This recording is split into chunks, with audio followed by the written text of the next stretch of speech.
उदालगुरि जिल्ला कमिटि दुलाराय बर' फरायसा आफादनि 50थि बोसोरारि जथुम्मा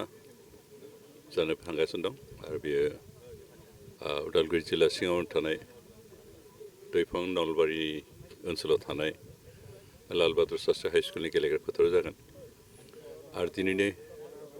बिनि गिबि खेब हिसाबै गाहाय खुन्थिया गायसननाय जाबाय आरो बे हाबाफारियाव आं बाहागो लानो गोजोननाय मोन्दों।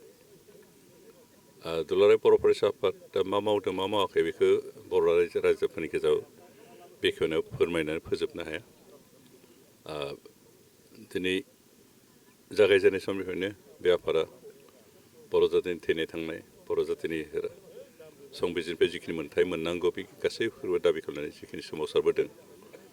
बियो साफ्रोमबो बर'नि थैयाव हाबजोबनानै दं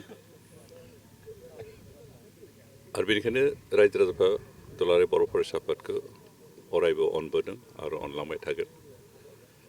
बिसोरनि नांगौ समाव रायजोफ्रा गोसो गोथारैनो मदद आरो हेफाजाब होदों आरो निसय होलांबाय थागोन। दिनै नैबे कनफारेन्सआव उदालगुरि जिल्ला कमिटिनि बडि चेन्ज जागोन आरो जों आसा खालामदों मोजां सुबुंनो जों बिबान होगोन खारन फरायसाफोरा जातिनि थैनाय थांनायनि खामानिफोरखौ मावबोदों आरो बेबायदि मावनो हानाय गोसो गोथार बेबायदि सुबुंखौनो जों बिबान होगोन।